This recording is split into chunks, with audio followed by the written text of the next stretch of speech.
We are live. Yes, we are. It's 9:35 on Wednesday. We're a day and 5 minutes late. Yeah, we'll be fine.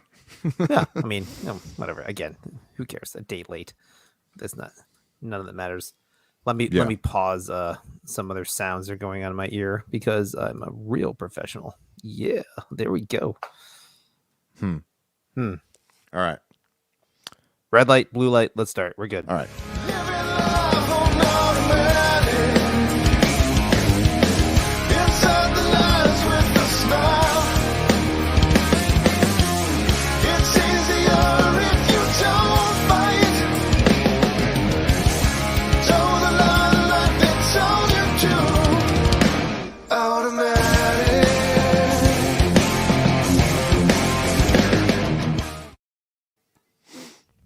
Okay. Yeah, I had to rush back to get here today. We did our church community group thing that went way long. And I was getting in the car. I was like, oh, wow, it's like 10 to 9. I was like, I got to hurry up and get home. I was like, woof. Putting this thing together late. The public is waiting. Yeah, well, yeah.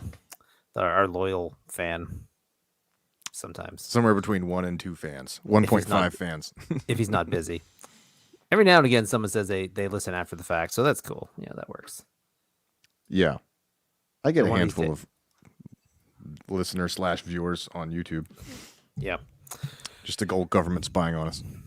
That's what it is. Maybe, and again, one of these days we'll get legit and start posting this thing as an actual podcast. Maybe actually circulate it around a little. Yeah, that's possible. I got to spend like an hour just setting up a website to do that. I think that's all it takes. I mean, I could build a website, but I don't know if anybody would look at it. We just need something to post things to, so it gets pushed over to the Apple, the Apple stuff. Yeah. How that all specifically works, I don't know. I kind of enjoy going under the radar. Just because. Oh, we can still be under the radar. Just we'll have to make up pseudonyms.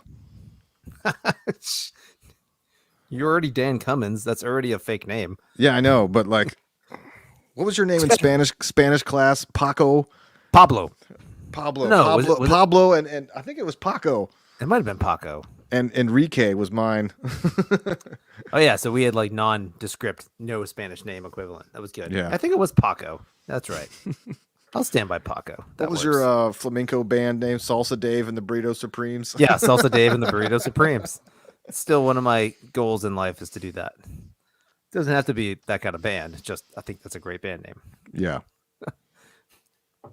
Oh, glad. Good memory, Dan. Excellent. Well 10th played, grade sir. Spanish class. Yeah, we had nothing going on in school just to come up with stupid jokes. That was good. And stupid jokes we did. Yeah. Oh yeah. All right. What were we going to talk about? We had some ideas.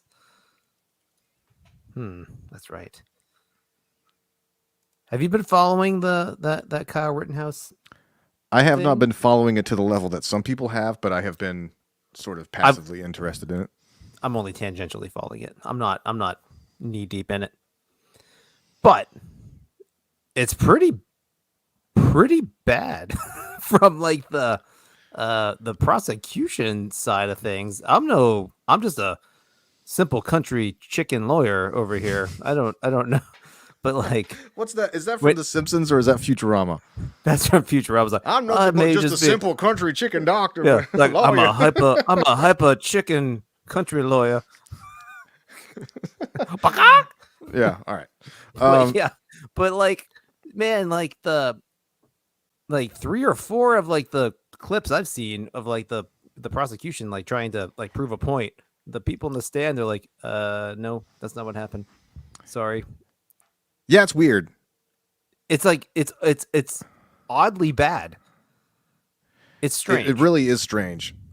Granted, I don't have any experience really with trials outside of like, movies, and many seasons of Law and Order, but it seems to me like I don't know. I mean, it's clearly political, right? Like they can't not put this guy on trial. So maybe they're like, all right, well, look, we just got to do this thing. And if he gets acquitted, he gets acquitted, So like like, okay, so is a prosecutor, will they get in trouble if they like don't bring up stuff? Like, no. Who get in trouble? Well, like the prosecution, right? Because they're clearly like accidentally bringing up stuff that like really helps Rittenhouse's defense. Yeah. Right. So one would think that like they would intentionally obfuscate those details and focus in on the stuff that tries to make him look horrible. Right. But either they're incompetent and they're just like not prepping these people beforehand, right? Or they're are they? Yeah, are they purposely throwing it? Is that a thing? Stranger things have happened in the world. I mean, I don't know. I love a good conspiracy theory, you know, whether they're true or not, they're always entertaining. But like, if you were going to throw this case, this is how you would do it. Right. So like the thinking is that you have to throw the public a bone amidst rioting, confusion, and violence in the summertime.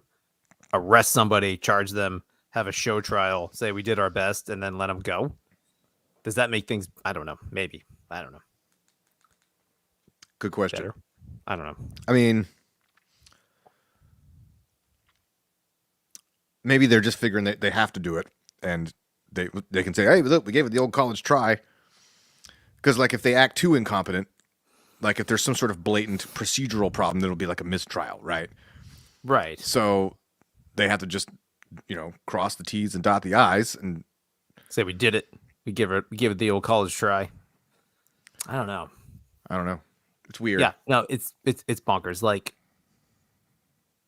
there's a couple examples of things that have just gone like terribly bad. Like, what's the meme of the guy who's like holding his face down? So like that dude was, what was the? I think the context was like, what was the line of questioning on that? I think it was they were trying to figure out like, I don't know what they were expecting to happen, but what happened was he basically, they were like, so Rittenhouse pointed the gun at you and fired, right? And the guy was like, well, no, I was pointing the gun at him first.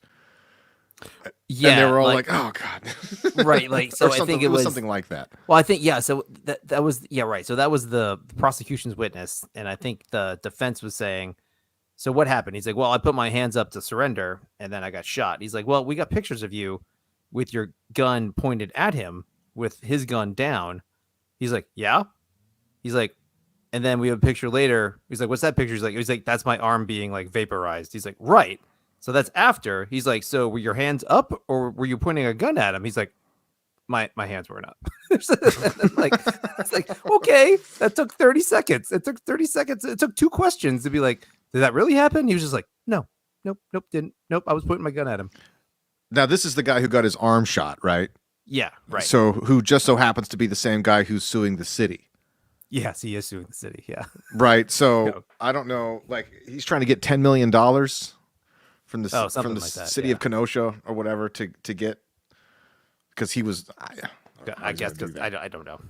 And like one of the other guys, a witness about one of the dudes who actually died, the Rosenbaum guy. Right. And it was just like, so he was falling at Kyle Rittenhouse, and then Kyle Rittenhouse shot him. He's like, no, he was lunging for his weapon.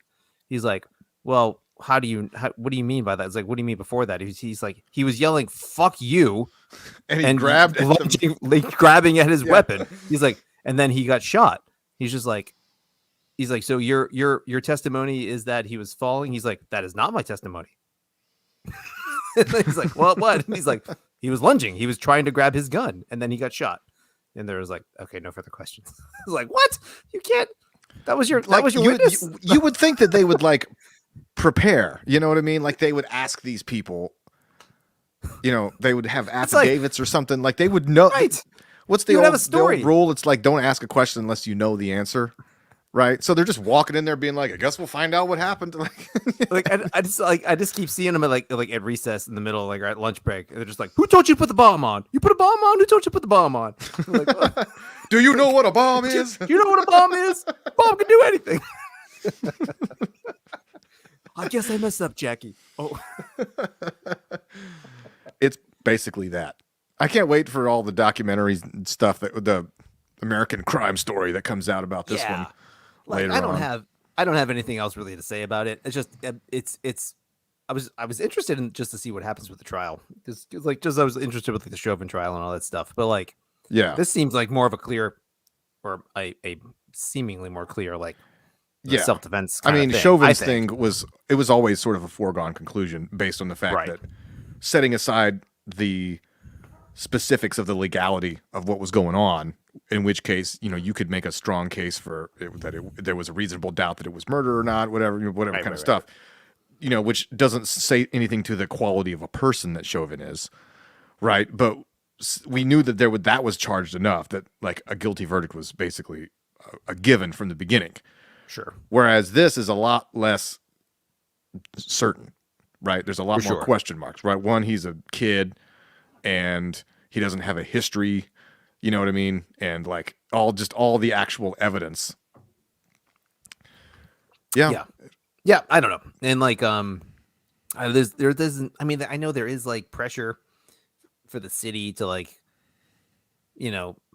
have a guilty verdict there, and like the jurors are obviously somewhat protected, but then like it came out this week that like people were taking pictures of the jurors when they were transitioning from the courthouse to where they were going, and the judge got all pissed off about that, which he should be.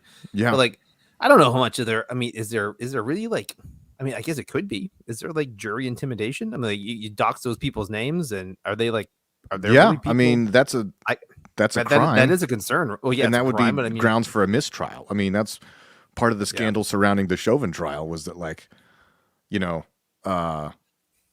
was all sorts of like shady scuttlebutt going around about like people were intimidating the jurors and like whether one of these jurors was actually connected to this group. I mean, who knows how much of that is just rumors and stuff, but I mean, it's hard when it's something that's this important, national news. And like finding a group of people that aren't like predisposed to have an opinion about it, which is theoretically what you're supposed to do at a trial. Like your juror is not supposed to have not be able to prejudge it. Be like, well, who hasn't heard of it? Yeah, I mean, but that's got to be scary as hell. I mean, think about being a jury. It's like, all right, do I care enough about the specifics of how the law works to risk my business? Right? Because like none of these people are going to remain anonymous forever. Right. So say if you got a storefront, down there, like there's going to be riots. Like, do I care about the welfare of a total stranger more than I care about my own, livelihood? Ooh, man, what a flaw in the jury system that is, huh? Yeah. I mean, not in this. I mean, it is a flaw. I'm not saying it's a fatal flaw. I'm just saying it's a flaw. What a weird, like, getting around that. Yeah, that's a wrench in the machine. Because if it's just a single judge, it could be the same thing. Like the judge would be intimidated. You know what I mean? There's no intimidating or bullying the person who makes the decision is not that's just something that can happen. Right. Yeah. I mean, I'm sure it's happened before in the past, probably. Oh yeah, for sure. On the opposite side of things. Right. Yeah. So say you're like, stuff during the 60s, KKK people murdering activists and stuff, and then they get like some all-white jury full of good old boys. Right. Who's gonna vote against that interest? Right. Or say you're the one black woman on the jury, and it's like a time to kill kind of scenario where it's like really charged. You know what I mean? Like, I wouldn't blame somebody for being like, okay, yeah, I'm not going to try to make my house a target, Oh, yeah, dude. Yeah. Matthew McConaughey, the little baby girl, and the cross flag burning. Ain't it good? So, yeah. That's creepy. I don't that know. Sucks. Maybe we need to figure out a better system for that. We should have, like witness protection for jurors. Oh, yeah, maybe. Maybe a bigger juror pool. I don't know. 12's a good number, I guess. Maybe if there's more, would it diffuse some blame? I don't know. Maybe they should automatically change location. Anytime you have like a capital crime or more, then you have to be tried in a different district, so that maybe that's stupid, but or like, not that I support this, but like a national juror pool. Like you pull people from like, Decatur, Illinois, and like Los Angeles, California, and like Tallahassee. What if you had like just professional jurors that like you had like just teams that you just go across the country ruling Oh on yeah. crimes, you know? Like, my name is Steve Johnson and I'm running for juror. That's not bad. I mean, because then like you'd be like, here's my track record of like overturned cases and like things that I've done, and like here's how I think I'm a fair judge of situations. I mean, like an impartial juror, an Yeah. arbiter. The obvious Like problem of that being that you're completely inviting corruption, right? Because yeah. you get the mob involved in enough money. Once you know who the jurors are, then it's like, oh, well, these are the people that we have to get in our pockets. No, you misspoke. You meant the government involved, not the mob. You flipped those two words. They mean the same thing, but Something like the mob. A bunch of powerful thugs who don't mind putting money onto something to right. ensure The government, right? Yeah, politicians. Yeah, an sure. anti-legal outcome. Yeah. Well, another thing, like just in this case, like this is coming up with the Chauvin stuff too. Like if it was a not guilty verdict, I felt pretty certain shit was going to go down pretty bad. Yeah. I don't think so much in this one, or maybe it would. I don't know. Also, it's in the middle of winter, so like people don't want to go out in the mean, cold. things aren't definitely as hot now. Yeah, right. There hasn't been like huge mass protest or on that level, like the Black Lives Matter protest and that kind of thing. Cities aren't actively burning to the ground at the moment. Yeah, I think Biden getting elected helped with that. Probably. You know. Well, I mean, they weren't really doing that in the fall either, like up to the elections. Were they? I don't think so. It's hard to remember exactly. It all kind of runs together. Maybe like downtown Seattle was still like an autonomous zone or something, but who cares about that? I mean, Seattle doesn't care, so it's only a couple. Well, you got a lot less idle people, right? People are going back to work and they're doing stuff. Like the sort of perfect storm that created those riots last year. Mm-hmm. A lot of people were out of work. Everybody's scared. Yeah, but like apparently billions of people, trillions of people are still out of work. There's still a lot of people out of work, which baffles me, but because I don't see how you get by on government stipends, but apparently you can. Well, I mean, yeah, I don't know the answer to that. I mean, they're saying it's a pretty obvious correlation between like the government's like, oh, look, employment numbers are up. Like just so happens to coincide with when all the benefits run out. It's like, yeah, but our employment numbers up? Like, or you just mean in general? Not like right now, right? They're up from where they were, like they, are they barely from where they were like in the summer. Oh, I got you. Like I saw this. Well, it's hilarious. I'm just going off my real life examples of we have no people to work here stories. Like in every right. It's like everybody's kind of life. Everybody has a different view of what job do they want / deserve. So everybody's going like trying to get one notch higher. Well, yeah, I get that. But I mean, well, okay. So I saw this hilarious meme. It was like that somebody posted. It was like, contrary to what a bunch of red hat wearing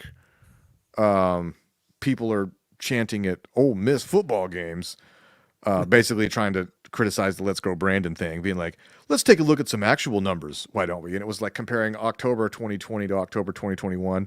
And it was like unemployment down, all this stuff like vaccination. It's like all these things that like trying to make it out like, oh, look how great things are going. And it's like, you're comparing it to the heart of the shutdown. Like that's the worst. That's so, and it's like, you want to talk about some other things that are up? How about gas prices? How about inflation? How about like, yeah, man, my, good Lord, it's like $75-$80 to fill my truck up with gas. I don't have like a honking freaking truck either, but honkers. Yeah. And yeah, that was expensive. Hurts. It hurts every week. But also, like, just it's weird, man. Finding stuff at the grocery store. It's just weird. The supply stuff is so crazy. So, like, I was watching the thing on the news of like Christmas trees. They're gonna be hard to come by. I was just like, why are Christmas trees hard to come by? Those were planted like 12 or 15 years ago. That's got nothing to do with anything going on right now. Unless there's nobody to cut a Christmas tree down and ship it to you. Those can be the only two things. It can't be the supply of Christmas trees are down unless there's a weird ecological thing that happened to Christmas trees this year. Maybe 15 years ago. The transportation of Christmas trees requires certain, it's like it's a niche item that happens in the shopping, for sure, middle of the shopping season. So with all the other congestion, the Christmas trees will be one of the things that are, or could just be, they're saying the same things about turkeys. Like turkeys have hit a historical high. Yeah. So This Thanksgiving, you may have trouble putting a turkey in the oven. Well, I had a bunch of people say that too. They're like, turkeys are kind of hard to find. You should go get the turkey. So I went to the grocery store. And there's like 13 turkeys there. So I bought one. I got a turkey. I'm set on the turkey market. It's a strange. I mean, in the IT world, I'm having trouble with stuff. Yeah. But it's unpredictable. Like some stuff shows up the next day. I tried to buy 2 computer systems the other day. Computers showed up the next day. Monitors are who knows where. They're in Timbuktu somewhere. So it's weird. You need to try to find a printer. Like you got to go to like 8 different stores to find a printer that you want. It's weird. Yeah, no, I'm not trying to downplay it. Like I get that stuff too at work. So like I was trying to quote a shower door. So like a certain configuration, certain hardware. They're like, oh, by the way, here's the quote, and we're not getting anything till April of 2022. I was like, Jeez. What? You get 6 months before you get this material in? They're like, yeah, it's not coming in for 6 months. Is it one of these things where like they've committed to like certain, they got like giant contractors, like a government doing something. So they're like, no, all of our stock that comes in for the next 3 months has got to go to this thing.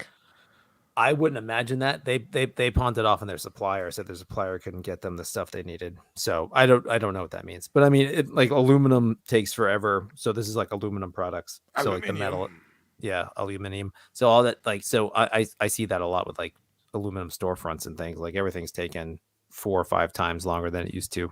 So I believe all that. So raw material, like that's like direct. It's like 2 steps up from like raw material production. You get like the aluminum ingots, they mill it down, they die cast it, then it goes to a customer, and then it comes to me. So it's like there's only a few steps. Yeah. So if that real early stage is delayed at all, then everything gets just kicked in the teeth. Right. So I get that. It sucks, but it is what it is. It's crazy. Yeah. Yeah. What's interesting is like going back to the trial thing, like, yeah, I don't see anybody like if you go over to the news tab on Facebook, like nobody's talking about it. Right. Yeah, not really. So I don't know if it's like, I heard that like, Facebook is censoring the stories about it because apparently, and somebody said something like, well, they learned that 3 years, 5 years too late, however long it was after Columbine. Apparently Facebook has this rule now that you're not allowed to post anything that's in favor of a mass shooter. Oh yeah, or and yeah, so, you can't. Yeah, they got a weird thing about that. So because he was technically classified as a mass shooter from the get-go, that anything you say in support of Rittenhouse could be construed as against the community standards. Yeah, they also have a community standard thing where like you can't like speak ill of anything, that you can't say anything negative about someone who is killed in like a public thing. So like, for instance, like the guy, a good example was I forget what town it was in, where like there was that video over the summer of this girl who was about to get stabbed, and like a cop comes up and shoots the girl that was about to stab the girl, and it was like billed real quick as like a police shooting, another black woman. Oh, kind of thing. Right. That was like Ohio or something. I think it was in Ohio. Yeah, it was like a bunch of teens. It was like teenagers, like a knife fight thing. Somewhere in the like Midwest, teenagers. Yeah, somewhere there. Right. And saved that girl from being stabbed. Yes, that's literally what happened. Yeah. But like, and then like, so people were just like, yeah, wow, damn, good thing that cop was there to freaking shoot that crazy bitch who was about to stab somebody. And like, people were getting kicked off like social media for that. They're like, you can't talk bad about a victim of a police shooting. They're like, victim of a police shooting? Because like that was the initial report. And like, so they got these weird rules and weird things about like discussing people around violent acts that are nationally known kind of things. Yeah. It's I don't know kind of a who watches the watchers sort of thing, because yes, these companies have to hire people and they're obviously going to bring their biases into play. So, I mean, you look at some of the headlines. I mean, the CNN people talking about, they're like, white nationalist mass shooter. Well, yeah, like he was some sort of KKK dude, like just blasting into the crowd. Yeah, when you throw white supremacy and when you just use the race of anybody in this kind of story, you're just obviously drumming bullshit up, and that's what CNN does. When they would phrase it like he just they made it sound like he was just a guy who fired into a crowd of protesters. Right. Yeah. Like it's Tiananmen Square or something. And like, because early on, all day it was just like protesters murdered in the streets. You're like, well, I guess, or maybe a guy that was there to help with first aid and to protected himself. defend private property. Right. And then like, I don't know. Again, like I'm not there. I'm not part of the jury. I don't really have I mean, it's not that I don't care which way it goes. But like people's like, well, he got a gun and he took it across state line. Actually, he didn't. He got a gun from his friend in the area, which is technically different. It's a big difference. That's a huge difference. Not that carrying a gun across state lines is technically illegal either. I mean, it might be in that case going into Wisconsin. I don't really know, but like if that's the worst thing, that's what he's probably going to get hung on a gun charge. They're gonna slap him with. They'll get something small on there just to feed the just mob. To say they but the did thing something. is, it's like, why can't we have two different discussions? Like somebody like us saying that, like talking about the technicality of, does this qualify as murder? I mean, well, if you look at the details and the facts and blah blah blah blah blah, you know, and then they go, well, they were doing this, and then people say, it's like, well, why was a white person, you know, a young white person taking a rifle to a BLM protest? He's looking for an trouble. Assault rifle, you know, and it's like, okay, was it a wise? You could have a cold conversation about whether, like, I mean, I'm not sure. I'd want my son as a 17-year-old. I don't to think be I'd like, advise it. whether he means well or not. But if you're sitting there and he's like, look, there's a riot happening, I'm going to go in there. It's like, that's not a wise choice for you. Like, Correct. You know, maybe in his head he thought he was doing something good or heroic or whatever. But it's like, whether or not that's a smart choice for a young person to make is beside the point. The point is, did he murder these people in cold blood? And clearly, no. No. You know, I agree. So, I mean, but people think that if you're saying one, that you're saying the second thing, like he was some sort of hero. Yeah. You know what I mean? Like in the same sense that, like, you know, you could say, you could talk about George Floyd's death and be like, yeah, that was a tragedy. That shouldn't have happened. That doesn't mean that I'm lifting him up as a pillar of the community, because he was not. Right. But just because you're a criminal doesn't mean you deserve to die. Right. So. Right. It's like the exact almost flip of that. Right. Yeah. Yeah. Well, it's a cool story to follow. It's an interesting story to follow. It's a bellwether story, I guess. I don't know. Whatever. I don't care. I don't care, Dan. Live or die, Kyle Rittenhouse, whatever. So did you hear about the Astro World thing? Yeah, I don't. Yeah, I heard about it, but like, apparently this is a thing that happens often, or is a recurring show that this guy puts on. Hey, I didn't know who the dude was. I didn't either. I didn't know what Astro World was. I assumed it had something. It was in Houston, right? Is it around Houston? Maybe. Is it in Texas? Was it in Texas?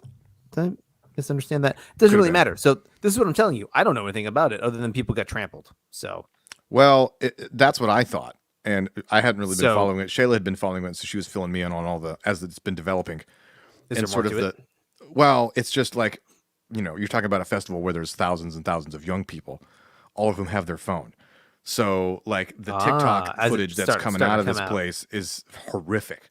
Like, and as the time goes on, we're starting to learn a little bit more about, like, you know, at first, the first version of the story was something akin to, you know, so there was a panic that happened. Like they said, like 8 people died in a crowd, and people were mad at him for continuing to do the show. And so I'm like, okay, is it Travis Scott? Is that the guy's name? Yeah. So my first thought was like, okay, it was like you know, there's lights and stuff. Maybe people had some seizures. Maybe somebody passed some weird ecstasy that was laced with something. I mean, if it was a localized group of people, but then, like, as more time went on, you find out that, like, the shape of the thing was like a V. So if the people in the back just moved forward, it funneled the people to the front.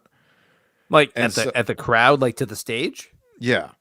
Supposedly it was just a ridiculous failure at like 100 different levels. So like they only had 2 water stations for like this huge group. There was like all these codes and regulations being ignored, and they didn't have adequate staff. Some of the security staff like weren't trained to do like CPR. And so, like, as this, and like little details too, like before the show, there was like this wob kind of like dubstep music happening that was like making people feel kind of weird. And then there was like, people were having like weird sort of experiences and stuff. Like, so the thing just turned into like a hellish nightmare as the show started and people started to surge forward. And people were literally like, if you were a short person, you were either like smushed up against like bodies of other people, or your feet were off the ground and you're just being held. You can't move your. You know, it's like a boa constrictor. You know, where they wait until you exhale to squeeze, and then you can't get another breath. And so like at least 8. There's some people are saying it was more than 8, but like at least 8 people died, whether through asphyxiation or trampling. Well, how do they not know if there was more than 8? Well, some people are saying, I mean, a lot more people were hospitalized. Some people are saying that the people are trying to cover up like additional deaths. Like the paramedics were like, literally they had to like crowd surf bodies out of the crowd of dead people. And they were all stuck in there. Somehow it was just, it's horrific. I mean, the details are still coming out and I don't like, yeah. So it's going to be turning into a whole scandal for the Kardashian crew. Oh, and, that's right. She dates that guy. Not she. One of them dates that guy. Dates a Kardashian. One of them. Kardashian. I don't know if they're still together. I can't keep all that stuff straight. But yeah, it's horrific. Like you start hearing more and more. Even if it's like 75% true, like people are recounting their traumatic experiences, which eyewitness testimony is not always entirely accurate. But if it's even sort of true, like it, and so like now people are criticizing him because like he was up there being like, let's rage. And he was like kind of not processing what was going on when it was, people are saying that he could clearly see what was happening. He should have stopped the show. There's footage of some chick who gets to like the side of the stage being like, stop the show. People are dead. And like, then the security people were like trying to shoo her away and stuff. So yeah, it's a pretty big Charlie Foxtrot. Yeah, I don't know. Like, I would imagine as if he put the show on and he's responsible for that, he bears some responsibility. I don't know if you can be responsible for what's happening in the crowd. Like, you can't. Right. So that's the question. You can't necessarily see what's going on. Right. I mean, and I'm not throwing this guy any shade. I'm just saying, like, yeah. Well, that was my first thought too. It's like, okay, well, you know what it's like to be on stage. There's lights and stuff happening. You can always tell what's going on, right? So, but as the more details come out, the more and more he looks really bad. Does he? So like it was supposedly like a joint thing, like Live Nation and then his like whatever production company. So that's where you start to get into the details, right? Because it's like, Live Nation, I've done Live Nation, like they're a big concert, like they know how to run a festival. Right. Right. So they should have been able to be like, okay, well, we're expecting this number of tickets, we got to have this amount of security and these permits. I mean, like it's not like Woodstock where they just threw it together, randomly and nobody knew what they were doing. Yeah. So if corners were cut, like, why did that happen? Was it like, like, hey, this guy's really important. We can't tell him what to do. You know what I mean? Like if they're saying they want to do it this way, we're just going to do it, and then that's where the problems came in that resulted in deaths. There's going to be like, so many lawsuits. I imagine. So maybe even criminal charges. I don't know, but yeah, it's going to change the festival world. Not that I ever go to festivals, but well, yeah, because you think about it, I'm surprised. I just can't stop thinking like I'm surprised that stuff doesn't happen more often. You know what I mean? You see like some of these clips of like some of these festivals where they got these giant LED walls, and then there's like like just stuff going on, and like people are on drugs and moshing and stuff like, at night. Yeah, man, because like how do more people not die on the regular? I don't know. I mean, I've been a part of like a very small part of that. I went to a Warped Tour one year, and like the Deftones were one of the headlining bands. I was like, I want to watch these guys. I like the Deftones. So like the other band, there was 2 main stages. The main stage to the right was finishing up, so I was real close to the stage, waiting for that to start. And then like, they kind of closed off. People started to turn around, and like I was getting close to the showtime, and I turned around, and there was like, I don't know, like 7,000 people behind me. I was like, oh, okay, this is great. And then like they came out, and everyone's like, yay! And then like they started playing. All of a sudden, the whole group of people just went, and like I'm not particularly tall or whatever, but like I was just like this, and you just like move. Like all of a sudden, I felt I was no longer under my own weight. Yeah, and I was like leaning forward. I was like, I gotta get the hell out of here. It's like I don't like this at all. So I just waited my way to the side and get the fuck out of there as fast as I could, and like watched it from like way behind. But like it was weird, man. Like just that whole force of a whole mass of people. It was scary. That's what they were saying. They were saying that like, I mean, this is like way outside, and there was no like barriers or anything like that. But that's what they were saying about this, was that they would look and they could see the crowd. Like it was like waves, like a sea of people, right? Yeah. As like, yeah. Well, I mean, I don't know. Yeah, so I can see how that would happen though. It's a freaky thing. So I don't know. I wouldn't. Yeah, but no one got hurt. The thing I was at. It's a miracle that, I mean, you see some of these videos of like your point, though, some of these metal fests where there's like they're like moshing. got like 50 people in there like throwing arms and elbows and doing weird crab walks and stuff. It's just like, what is happening? Yeah. Well, like it's like even at like Woodstock, like the '99 one where a couple of people died. Excuse me, and like a million people were raped. But that wasn't like the same thing. I didn't hear about that. Yeah, a couple of people like the later Woodstock, was it '99? Yeah, the second Woodstock.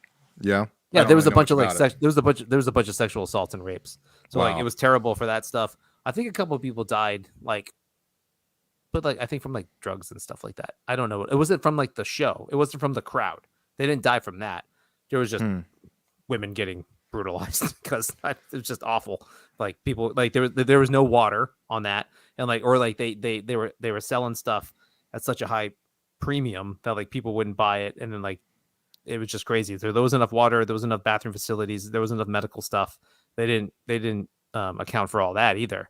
So yeah, if you read up on that, there's a lot of other stuff that went to shit during that stuff. But like nobody really got hurt. It's like they didn't learn from the previous 30 years. Right. I watched this interesting Woodstock documentary, like was it last year or something? And it was like the original. It was kind of Woodstock? interesting. So, on the original, yeah. Yeah. And it was like, I didn't really know much about it. It was kind of like through the inception of the whole thing, and then how they got various acts to do it, and like the various technical problems they had. And it was pretty interesting just to watch, like, okay, well, this is what happens when, a bunch of people who don't really entirely know what they're doing ride the momentum of a cultural force that kind of spreads across, and right. So that was kind of interesting. But what really kind of made it funny was like at the very end, when it gets to the end of the thing, it was like, yeah, like I guess they were trying to like be truthful about the problems, but they wanted to still like pay tribute to like the spirit of the 60s, man. So they tried to like end it on a positive note, but it came across as like incredibly stupid because they're like, well, yeah, with all the problems, but it's just like, for at least 3 days, we all experienced what it was like to help each other and to be on the same planet and kind of stuff like that. And I just want to be like, were you paying attention? Like, they had to airlift in water and supplies. Really? And it's like, we made it through. We all sort of like, yeah, you survived because the other people helped you. who weren't idiots, because they're trying to turn it into like some sort of like, it's just about, freedom and like love and stuff, and it's like, it's not about capitalism and money and business. And it's like, money and business are what enabled you guys to survive the weekend. Right. It was just hilariously ignorant about like, you would have died for those 72 hours. Yeah, that's silly. It was weird. Yeah, I don't know. Yeah, either way. The whole festival scene is crazy. I'm not part of that. I don't like it. There's like a big one around here. What is it? It's like more of a metal hard rock thing. It's like called Carolina Rebellion. People are like, I'm gonna go to that for like 3 days. I was like, oh my god, why would you go to Charlotte and sit on a asphalt freaking deck and just die for 3 days? I was like, that sounds awful. Or wherever it is. I don't know if it's in Charlotte. Just it's like the same. Like, we're gonna do a ride. Everybody's gonna dress up in leather chaps and drive Harleys like for hundreds of miles in the middle of the summer. Like, that doesn't sound fun at all. I don't know, man. Some people like their leather chaps. What are you gonna do? Crazy stuff. So, I am interested in. There's not much to say about it. We'll just see what happens. But like the vaccine mandate from the Biden administration. There you go. The Obama. We should start calling it that. The Biden. The Biden administration. It's got that. So I thought it was I was like, oh, so like the Daily Caller, like Ben Shapiro, like put a lawsuit out there with like the Alliance for whatever, some right wing legal defense council thing. So I thought they were the ones that did it, but no, I think it's a bunch of states that came together. So it's a different circuit court of appeals. Yeah, and like the state of Florida, like DeSantis and those people have filed some sort of motion. Yeah.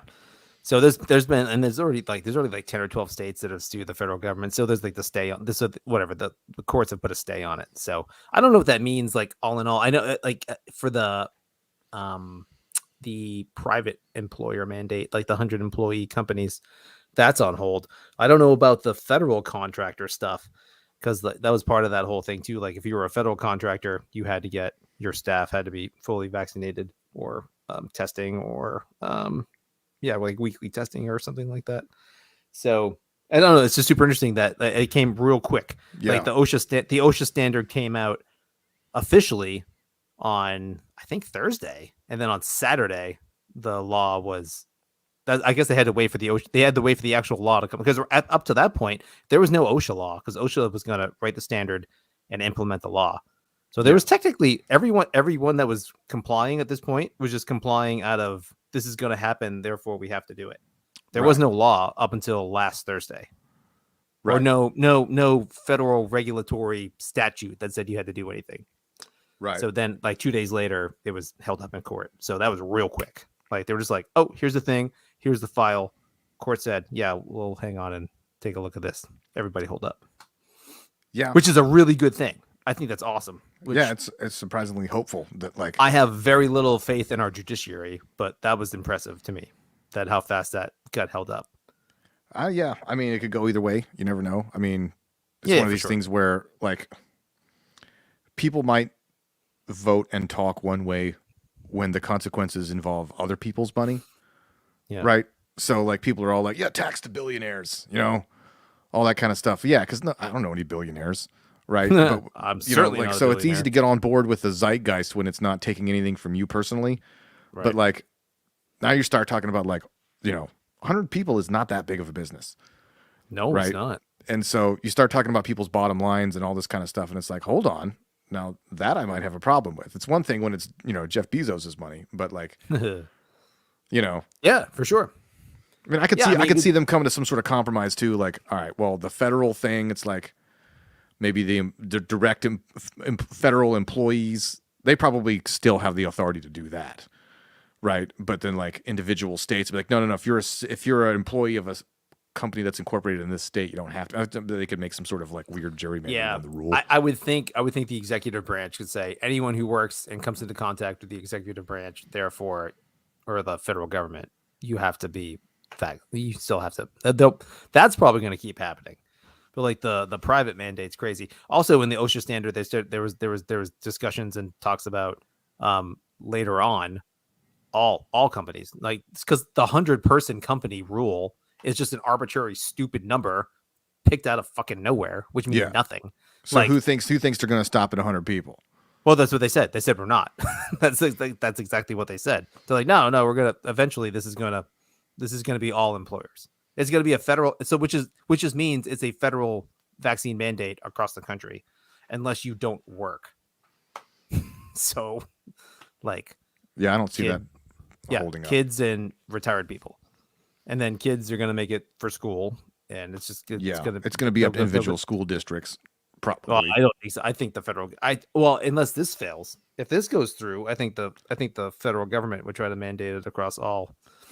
Maybe they'll bring it in with the unions. If they can't get it from the top down, they'll come in it from the side. Yeah, maybe. Except for the postal union, they'll be cool. They don't need to do it. They're fine. Why is it that the postal service is like different? Dirty buggers going port to port. I don't know. My Austin Powers reference there. Yeah, no, because they got money and they got power. That's the only reason. Yeah, the mail never stops. Just imagine a bunch of Newmans in a picket line. They both work. The mail never stops. And it just keeps piling up, and that's Publishers Clearinghouse Day. Yeah, I don't know, man. Like it's crazy because I've talked it's anecdotal. I've talked to companies or people that run companies around here, and there's like, I can't do that. I wouldn't make my employees do it, and we're not gonna. So what that means, I don't really know. But that or people are gonna quit. Like, or if I made people do it, they would quit, or maybe those people are just talking shit. They wouldn't quit, but I don't know. There's a large swath of people that are quitting now that aren't getting a vaccine based on the principle. It's weird. So, I don't particularly. It's weird. I like talking crap about the mandating the vaccines as a person who has the vaccine. I'm like, well, yeah, okay. Well, it seemed like an easy choice for me because I'm like, there was really no real downside. I wasn't worried about any side effects. So if it buys me like, You know, at the time, kind of like a lot of people have said, it's like at the time we thought, oh, well, the end is in sight here, right? Right. So we're gonna start opening stuff up. No more masks. Like, if I had it to do over again, I think I might be like, you know what? Screw you guys. Nah. You know, well, yeah, fair because enough. you can't dangle the carrot and then take the carrot away. Right. You know, so yeah, it would take a lot of people being like, you want us to get this vaccine? Promise us no more masks. Like, give us something. You know, that was like the Jordan Peterson thing that you shared. Yeah. Like, all right, I'll take the vaccine. Okay, sure. But here's the deal. Leave me the fuck alone. It's like, whoa, Jordan Peterson's dropping F-bombs. Yeah, he was in rare form. Leave me the fuck alone. That's my best joke. That was not a Kermit the Frog. You got to do a Kermit the Frog. I know. Yeah. I can't do it. I cheered in my car when I heard that. I was like, yes, that was hilarious. He's back. He's pissed. Yeah, that was crazy. But yeah, I mean, well, yeah, he's in Canada, so like that's a whole. They're even worse. They're way worse. So they're like mid-level Australia bad, but like certain parts of Australia. There's a silver lining. Not that I don't consider myself a Republican or a conservative, but I probably am by a certain small percentage closer aligned to that whole scene than I am to the progressive side. So it's like, it's not that I necessarily see Republicans winning as like a victory, but it's sort of staving off more disaster in the sense. So like, you know, right. Yeah, they just had the Virginia just had their governor's election and everybody was like surprised. And so like, you know, before that they were all saying like, this is going to be like an omen of where things are going, you know? So it's not that I necessarily want Republicans to win, but I want the sort of woke mob to lose so that maybe they'll take a moment of pause, you know? Sure. In the same sense, but maybe it'll be a do-over, right? Because for like 5 minutes, we all thought that a little bit of self-reflection might happen when Trump was elected. Like, I think we've probably talked about this before, but it's like, there were all these like think pieces coming out, like podcasts, and people being like, what happened? How did we not see this coming? You know, we all had Hillary winning by like 20 points or something like that. And so for a brief moment, everybody seemed interested in the idea of like some self-examination to figure out like, how did we get this wrong? Why was half the country so enamored with this crazy person? And then that lasted, you know, about 10 minutes. And then everybody went back to being like, well, I know the reason. It's because they're all terrible. So also Russia interference. Right. Which was a lie. Yep. So we don't have time to get into, but it was totally a lie. Yeah. And so like, I wonder, you know, if Virginia is any indication, if you start to see, you know, in the next year's election, if you start to see like, you know, a lot of House seats flipping over, the whole Congress kind of doing a bit of a red wave, you know, will it cause people to start being like, you know, okay, maybe we got some of this wrong here? Probably not. They'll probably just, you know, double down and be like, you know, it's even worse than we thought. You know, we can't escape Trumpism. They can't talk about Trump anymore, so they have to talk about Trumpism. Trumpism, yeah. Yep. Yeah, which is a legacy. From what I can tell, is like anybody who's not, you know, part of the woke dogma. It's like, oh, it's like, you know, basic logic opposes what you're saying. That's nothing to do with Trump. Right. See, you know, it's so frustrating because, you know, like you typically get these backlashes from election to election. I get how that goes. Yeah. So like, it's not surprising. I mean, it is surprising in Virginia that the governor flipped to Republican. That is a pretty big change, but like, it's not surprising because it's an off-year election. So like, if 2022 there's like a bunch of Republicans that win, you know, House seats and all that kind of stuff across the country, that makes total sense because that's normally what happens. Yeah. However, then all they're gonna do is they're gonna take it as a mandate and be like, oh, the country loves us, and we can go back to doing what we want to do. They're not gonna like. They won't reflect on what the people actually want, which, like, for instance, the thing of the governorship was clearly about the economy and education. So is Loudoun County, like, is Virginia really gonna freaking change? Does this guy have the clout to change the educational direction of Virginia? I don't know. I wouldn't think so. I doubt it, but maybe he can. I don't know. He's not gonna change the economy all that much. Because he doesn't have that kind of power. Yeah. I mean, I don't know. In some ways, maybe Virginia is almost like a microcosm of America. Maybe. Because you have, I mean, I've talked to people from Virginia, and they're like, there's 2 Virginias, setting aside West Virginia. You know, there's Northern Virginia, and then there's the rest of the state, right? Yeah. So, and you can tell this just by the vibe of the people. You know what I mean? So, I mean, that's kind of the way America is. There's 2 Americas, but there's not a line between them. They're just like in little blobs. Right. They're all dispersed. Yeah. Yeah. Yeah. Like, I don't know. I don't. I think maybe it's just my biases hoping this is true. Like the Virginia red turn there is a direct attack and a direct revolt against the wokeism in the school system, the Biden stupid wokeism agenda, wokeism using that dumbass term, but like a rejection of just the unpopular things that Biden is doing. Maybe it is, maybe it isn't. Do Republicans have better ideas? I don't know. I don't think so. Not really. But what they're doing is bad, and I know that. So it's a different flavor of bad. It is, but like it's just it's not encouraging to me. It's just a pushback against obvious terribleness. But like the Republicans are their own version of terribleness. They're just a slower version of the liberal.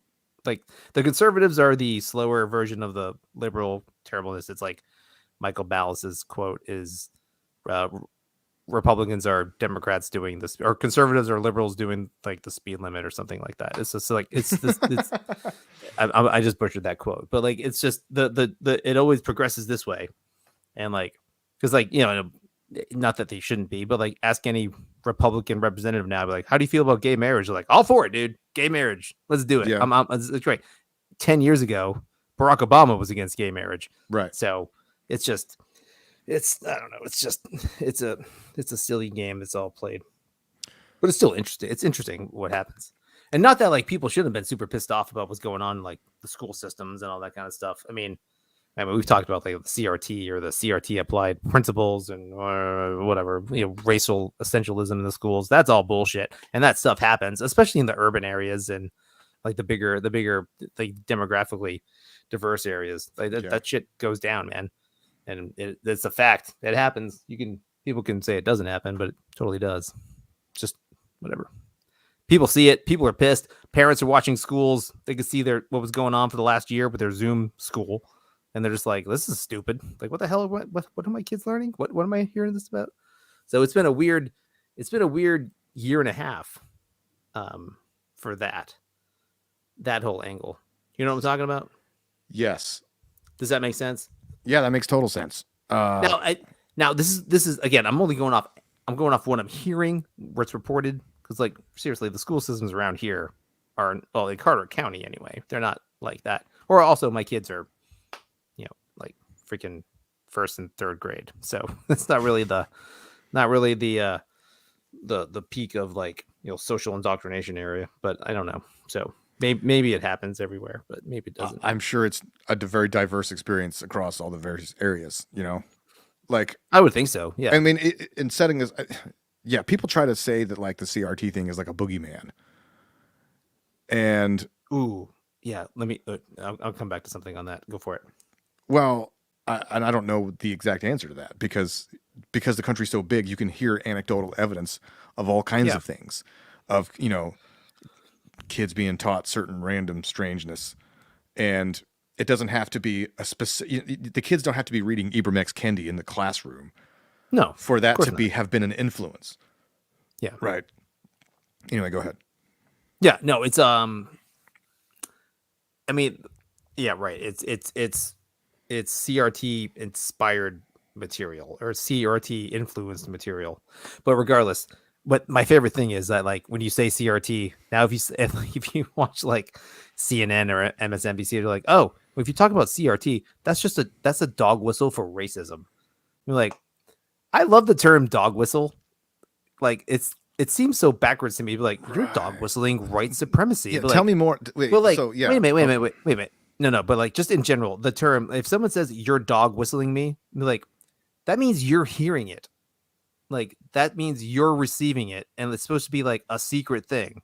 Like, it's not It can't be a dog Oh, whistle. I think I know what you're talking about. Yeah. Well, they would say that like, right. So a regular person, like say somebody like Trump would say, they're teaching critical race theory in the schools. And what they were saying is that like, yeah, that's him sort of secretly, not secretly, but like regular, secretly. Regular Dog suburban whistling. liberals wouldn't see that. Like, no, he's trying to rile up the extreme people, right? Yeah. So it's like something that goes over people's heads, and you throw out right. It's something that only certain people can hear, and they understand the term to mean something completely different. So therefore, if you're calling out the dog whistle, you're hearing that term, and you're the racist asshole.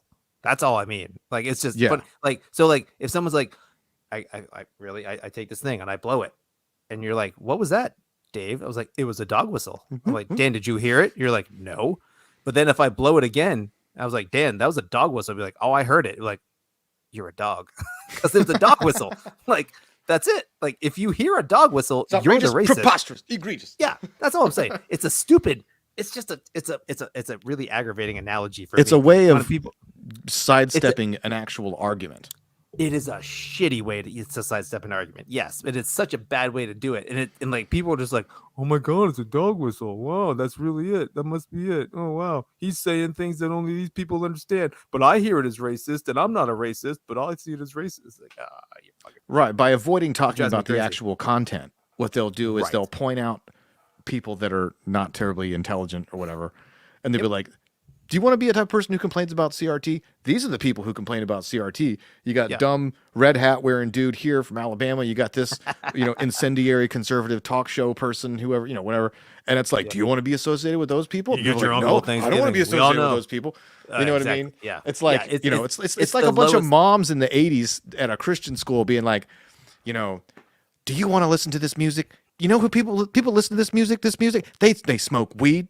They're having teen babies, and they're getting abortions or whatever, or they're doing drugs. Like, do you want to be like those people? Then why are you listening to Def Leppard? You know what I mean? Cut your hair, son. Cut your hair. Yeah, no, that's totally it's a moral panic, but in the other direction. It is the same energy all day long. Yeah, for sure. Yeah, absolutely.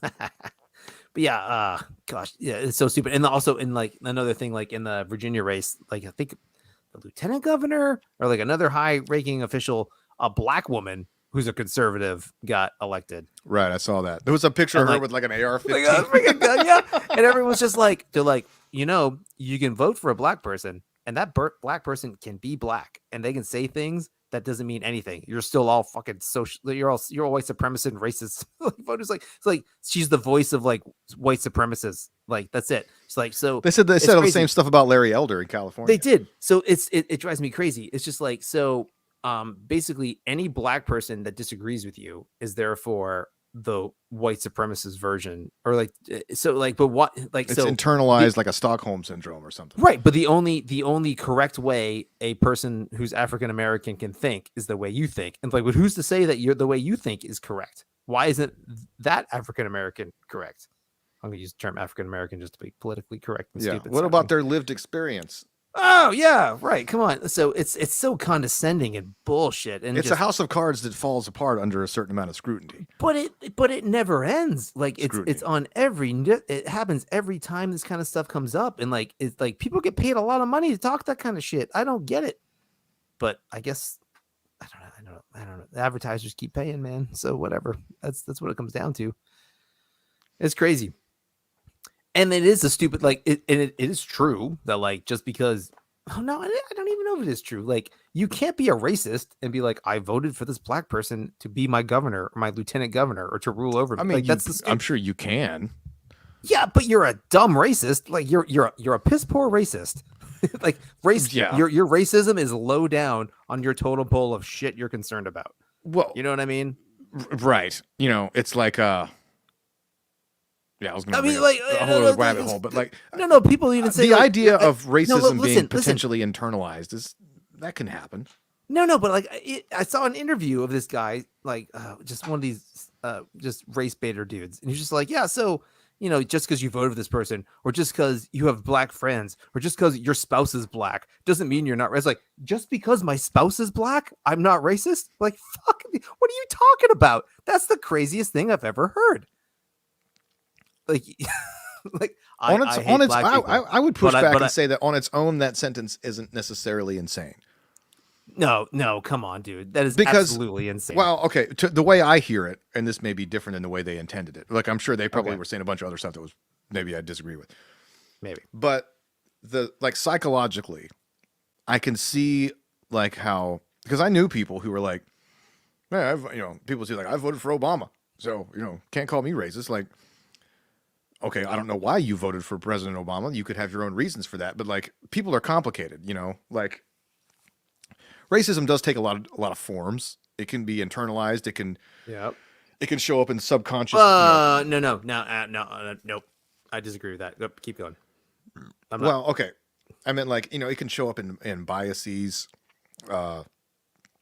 and like, we all have to contend with the nature and nurture kind of dichotomy. Like, not just in this kind of topic, but in all topics, right? Like, how much is each individual person a product of their genetic programming, that they get from their parents, and then their environment, versus their own free will and personal choices and all this kind of stuff. So when a person, and there's no really real right answer, because none of us exactly know where that dividing line is, right? So when you start to, have feelings or thoughts or make statements, there's a subconscious racism can occur. And so if you say you spend your whole life and maybe you don't really know a lot of people of a certain group, and you're only basing it off of like caricatures or TV or something like that, like, that's not like classic racism, like from like decades past, but it is sort of a later evolved form of it.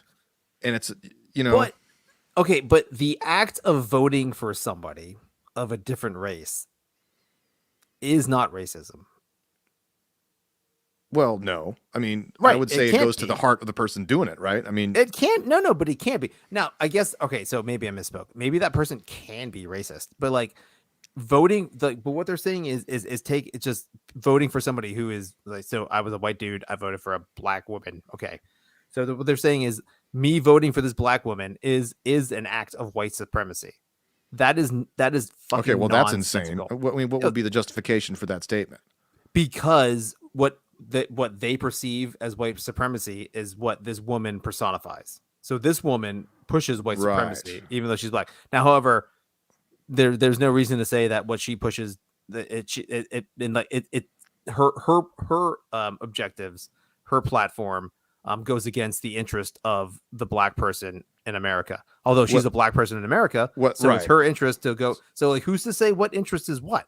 So like, but the thing is, so there's like 2 or 3 extra layers, right? Sure. And so it's like, it's the classic sort of redefinition of the term that happened in the started in like the 90s, where it used to be that everybody kind of agreed with what constituted racism or not, right? Somebody making an overtly offensive statement, or treating people differently, or making assumptions, and all that kind of stuff. That's like obvious. But as we as a society kind of progressed beyond that, and we kind of stamped it out, and it started to remove itself from the gene pool, like as people of older generation died off, and we made new laws, we made a lot of progress. Actual racists, they all died. Yeah. So we had to redefine it, right? So now racism means prejudice plus power. Right. And so like now it's like, okay, well, that, come on.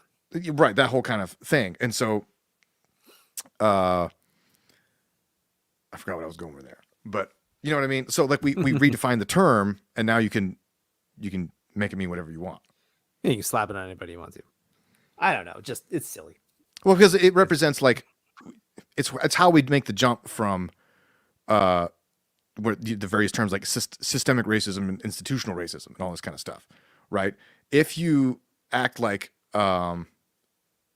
if you presuppose that you as an anti-racist, the only way to pursue anti-racism is to do these 3 things, whatever those are, and you don't allow for any other variation in that. Therefore, any institution that might push back against those 3 causes, or might be the target of some sort of thing that you want to change, then it is by definition upholding a system of oppression. And therefore you get to expand the umbrella even more to include any system that doesn't actively go along with what you're doing.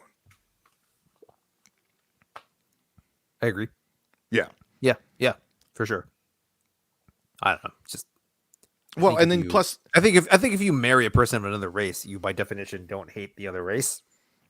Like, just I'm sorry, I'm just going with that. Yeah.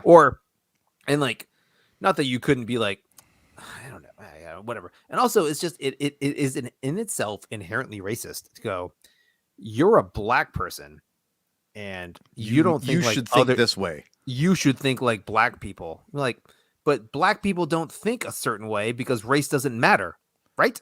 Aren't we on this level? No, we're not on this level. We're supposed to be on that level, but we're not. We're like, you're a white person, so therefore, what you think doesn't. Of course, that's completely acceptable. As a white man, I'm not allowed to think anything because everything I think is wrong.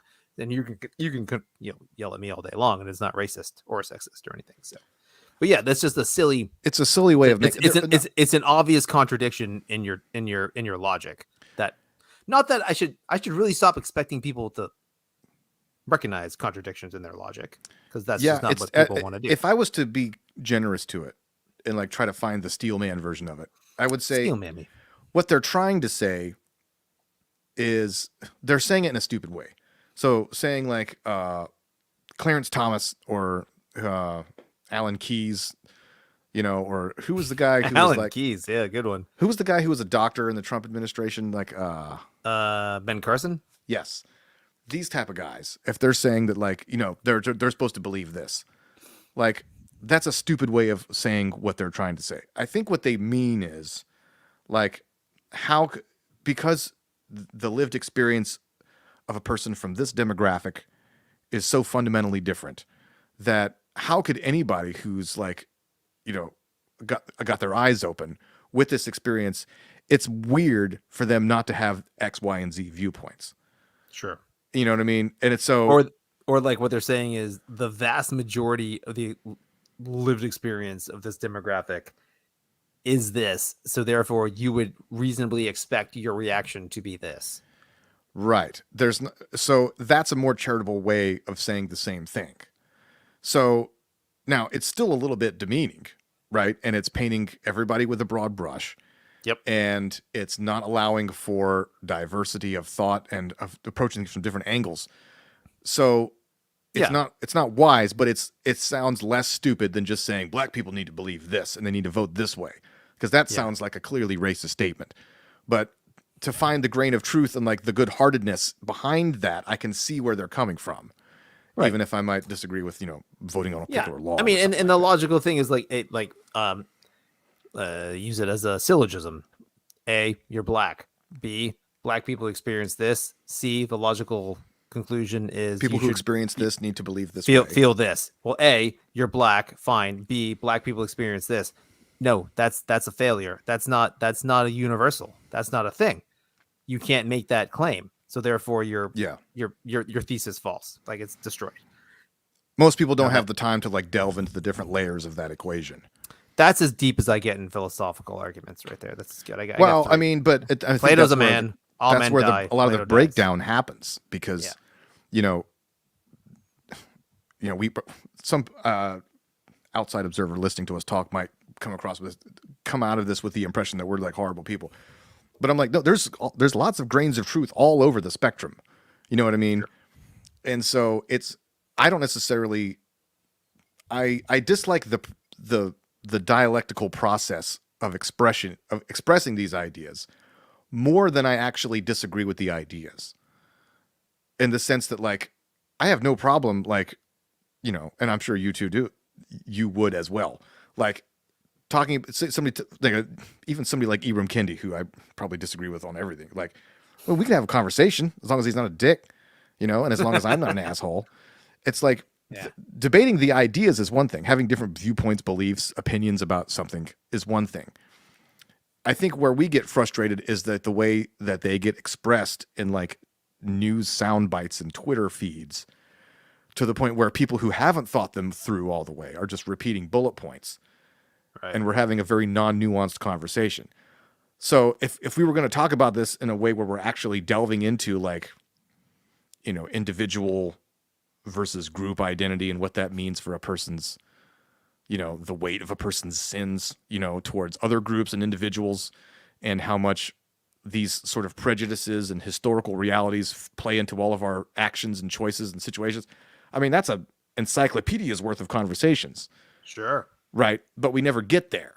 All we get is, requiring voter ID is the same thing as Jim Crow, which is just a blatantly stupid statement.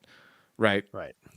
So, he talked to people about like the idea of sort of a single variant analysis. So if you like saying so like this employer employs say 1,000 people, of whatever percentage is one race or the other. And they say people of this race earn more at this company than people of this other race. Therefore, the company is racist. Right. And it's like, that's about as deep as a lot of people think about a lot of this stuff. That's fair. Which pointing out that flaw in their logic is not to say that the company isn't racist. They could be. I mean, they could have some terrible people up at the top. But you have to go deeper. Right. So I mean, there's reasons behind all of that stuff. Sure. I mean, and it's not to deny that there are historical realities. Yeah. It's I thought of it a few years ago where it was like, it's like dropping a boulder in a lake. Like, so you got a big rock the size of an automobile, and you go drop it into a lake, and then somebody walks up right afterwards. And you ask that person, you're like, are we dropping boulders into the lake? And the person's like, well, I don't see any boulders falling in the lake. And it's like, technically, that is a true statement. Yeah, there currently are no boulders falling in the lake. However, there are still huge waves bouncing around that are going to take a while to dissipate. Okay. So saying that it's not happening now might technically be true, but it's an ineffective way of looking at it's a non-nuanced way of looking at the world. Okay. So there's room to say both. You can say like, oh, look, we did all this great progress and it's not as bad as it used to be. But even if we were to say that we had exterminated all of this, which is not really true because there's still people scattered about. Yep. Like, even if we got rid of it all, it would still take a long time for the negative historical effects of that to work their way out. Right? But because we can't make a distinction between those two things, people think that because we're seeing evidence of something that happened before, then that means the thing is still happening. Right? Sure. And that's a logical problem. Can be, yeah. Oh, yeah. No. Yeah, sure. I see what you're saying. Yeah. Fair enough. Or like, what was his name? Pete Buttigieg the other day was like, Mayor Pete. He made some statement about like, I don't see how anybody could look at these highways and not see the evidence of racism in there, where these highways were clearly designed to like segregate like neighborhoods from other neighborhoods, or they were designed to like underpasses that were too short for like the city buses, the public buses to go underneath, and so it was trying to keep people out and all this kind of stuff. And I'm like, all right, wow. That's the first time I've ever heard that, by the way. Yeah, and I'm not even necessarily saying that's not true because I don't know the people who made those decisions in the city planning of whatever city they were talking about. That could have been true, but it's a little bit of to just pull that out of your butt is a little bit of a stretch. Right, and it's not surprising coming from Buttigieg can't pull it out of his butt. Oh God, waka. That was not even a gay joke, Dan. No, not even a gay joke, just the alliteration. But yeah, wait. So the claim was overpasses were built shorter because buses that carried minorities were taller, so therefore they couldn't go under them. I may be misquoting that egregiously. No, but I heard something. I heard a quick glance of that somewhere, and in my mind I went, "What? Wait a minute, what?" So, but that's the only way it could work because you can't make the overpass taller to stop minority buses from going under them.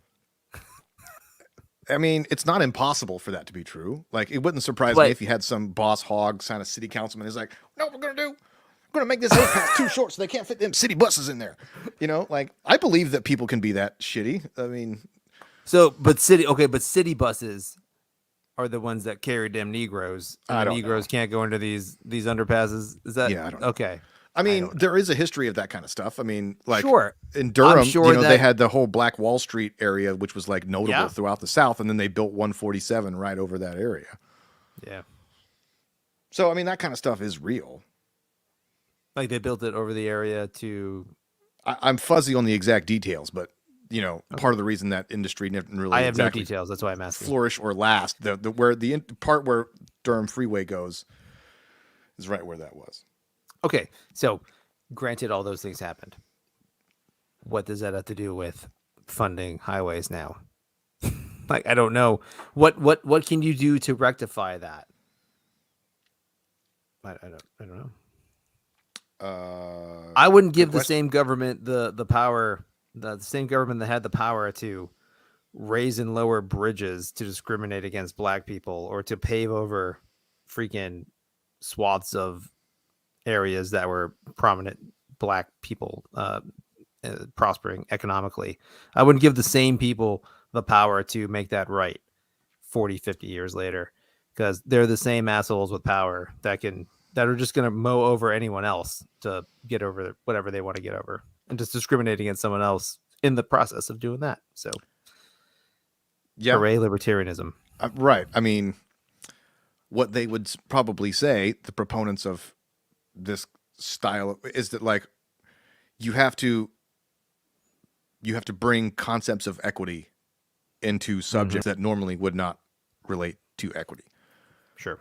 Like who was it who was saying like climate change is something that's going to uniquely affect women somehow? Oh yeah. I don't really know, but like women and children, hard to people sit. who are equity minded, and they bring it into everything, and that's the only way that you can eradicate the sins of the past, essentially. Mm-hmm. I'm not saying that's totally wrong. There's probably a little bit of a grain of truth in there if I was going to be generous. But it begs it's the not question, totally wrong. Are you perpetuating? You don't really solve overreaches of government in the past with more government now. Right. The only way to, in an equity argument, I think, to make it right, is if I were to physically have harmed you, and then the equitable way is I give you restitution in whatever way I can do that. That's equity. Right. No, it's not. It's not. Yep. That's not even equity. That's justice. Equity doesn't exist. Like, it's kind the more of impossible. I think about it. Well, the only way to enforce it is tyranny. Yeah, equity is impossible. There is no equity. There's no. It's a stupid starting point. So if anyone ever gives you say I want equity, no, it's fine. If you want justice, that's a thing. Justice can happen. Well, and even justice is different from equality. Oh yeah, and equality, whatever that means, probably doesn't exist either. Really, like theoretically, you can have limited. Equality under the law. Equality of the law, I would agree, can exist. Right. Or that should we exist. can. That's something we can. I mean, that'd be basic. Should exist. Yeah. Yeah. Like everybody law can agree on applies to everybody. That would. But be the problem is that under law. equity is like equality of, like under the universe, like life. Yeah. And that's something that none of us have the power to really do. Yeah. Right. Even like the stupid term, like, "Oh, I just want equality of opportunity." No, that doesn't exist either. That's crazy. Yeah, I mean, you're always going to have people that have more money. There is no equality of opportunity. More attractive, people who are smarter. Yeah, you cannot possibly level that playing field. It's impossible. You can do what you can. Yeah, but again, like you said, you're going to use the theoretical arm of something to make that happen. Well, you're gonna culture. You can have a culture of people who believe in that kind of thing, to where everybody tries on their own to not be a prejudiced bastard, right? And then you have people, and then you also have people who want to invest in their own communities and stuff like that. Yeah, and then over time, things get better. I mean, you could do that. The opposite of prejudice isn't equality or equity; it's non-prejudice. Like the opposite of racism isn't equality; it's don't be a racist. Like, well, yeah. I don't have to be Right. That's all I'm saying. Now, I'm not saying you're not wrong that people could do that, but like that's the common thing. Be like, oh well, we'll just have a just society where racism doesn't exist, so therefore there's equity. Like, no, that's Yeah, not true. those are That's like not tangential goals to true. one another. Yeah, you can have a society where racism is zero, and there could be huge disparity in equity Because there are other things that separate other be- human beings from other right, human because beings. human beings are diverse. Yeah. On a million, just surprisingly so, race isn't the most important thing. Did you know that? Are you aware of that? So, yeah, I don't know. Check your privilege, Dave. You're right. Nope, I will not, Dan. I will not check my privilege. I will let it go unchecked. I'm gonna start my own podcast, Unchecked Privilege with Dave Durand. Ooh, it's gonna blow up real good. Yeah. I'm gonna get on all the white supremacist boards. Yeah. 4chans, the 8chans, the 12chans, the the watch list. Yeah. I'm not gonna be able to fly international for years. It's gonna be great. The government won't even let me get a vaccine. That's how far to the Like, oh no, dude, you're out. You don't get the vaccine. We're giving you the Johnson & Johnson vaccine. You get the Milton Bradley vaccine. The Wish.com vaccine. How much is it cost? No. $2. No, dude, you get the Chewy vaccine. You get the dog vaccine. That's what you get. You get the COVID dog vaccine. That's hilarious. Like, you're so right wing. The government mandates you don't get the vaccine.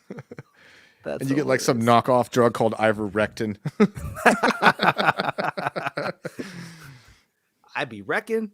Ooh, yeah. That sounds like a band name. Called it ivermectin. Wrecked him. Dang near killed him. Dang near killed him. Anyway.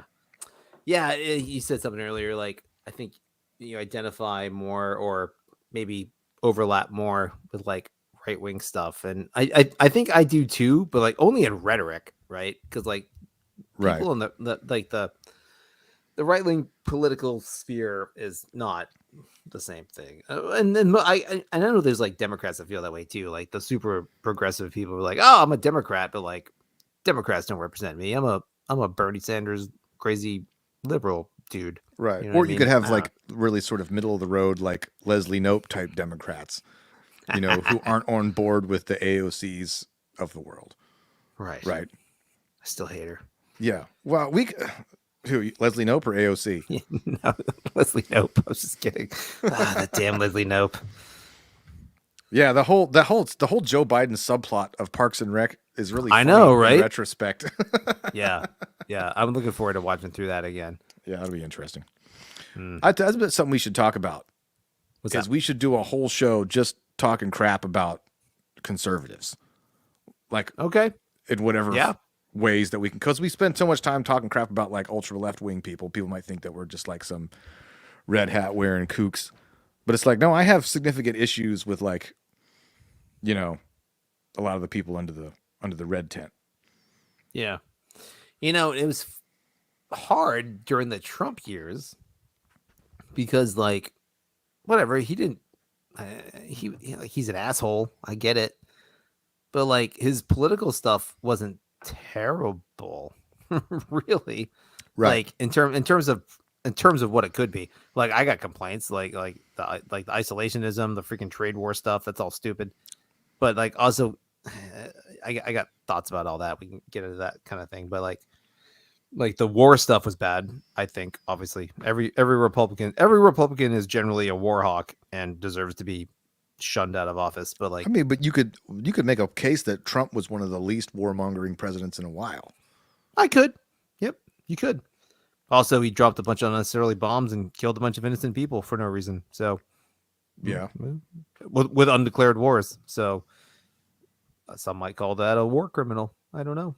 I'm not using that term, but it could be argued. Yeah. So I don't know. But yeah, I'd be down with that. Sure. Yeah, we like starting point. Make America great again is a horrible slogan. Sure. Okay. Like it clearly fails on several levels. We could do a Trump retrospective. Maybe. Yeah, I'd be. That's the most. That's the most recent. Like, because like I don't know, like What else is there? Like on the right wing, the only right wing person that's ever like for the last 8 years that's owned anything is Donald Trump. Everyone else is just like everyone else has just been a side note. Like who like what's another prominent Republican? Well, I mean, there are some. There's not many.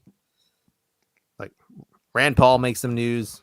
Yeah, I mean, Trump kind of became the flag. Yeah, I mean, he did a hostile takeover. Oh, absolutely. Basically. And so you either jumped in line or you jumped out of line. So you had like Mitt Romney and John McCain. You know. Yeah, see, here's what I'm getting at. Like I was down in Atlanta at a trade show during the Republican primaries. I was in the CNN building, like the CNN Center.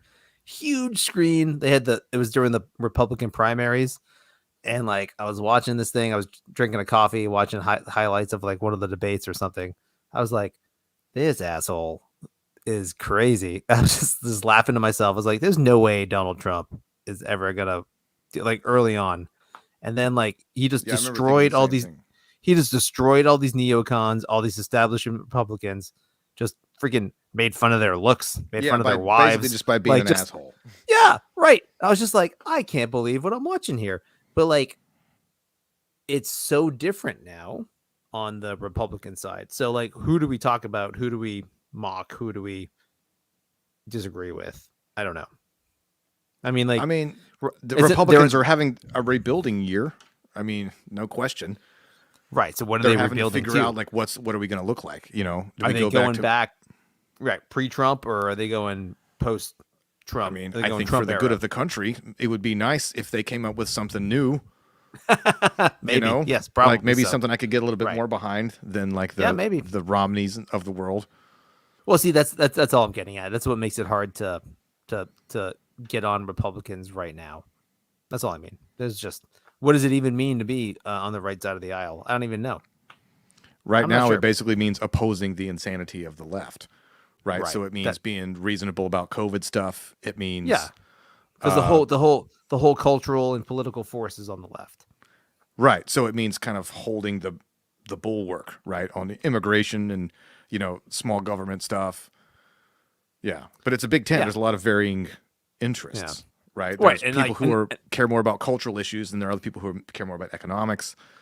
Then there are people who care more about rights, you know, and stuff. So, well, I mean, so I could definitely go at it from a broad stroke philosophical issue on why the right is generally not on the right, like why the right conservatives are generally not conservative.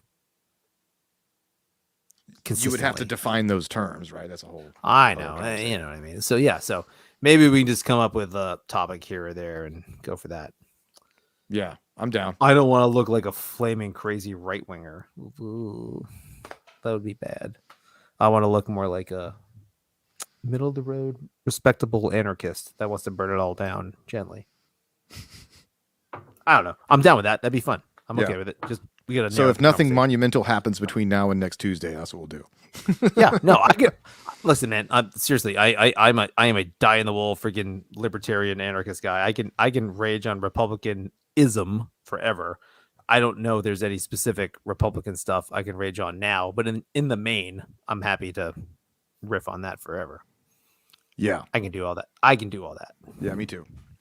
I'm tired. The time change has fucked with me royally. It's 11 o'clock. It was nice for like 2 days. It was never nice. And then I went right back to being tired again. I knew exactly what was going to happen. The first 3 days, I was up at like 4, 4:10, 4:15. I was just like, all right, I got to make myself stay up till like midnight just to sleep to my normal time. It just sucks. I'm pooped. So. Yeah. Hey, we went for an hour and a half. Yep. Good on you. No comments. 2 viewers. Doing good. Par for the course. Hey, man. I felt good. I liked it. That's all that counts. And on that note, we have the outro and we play it.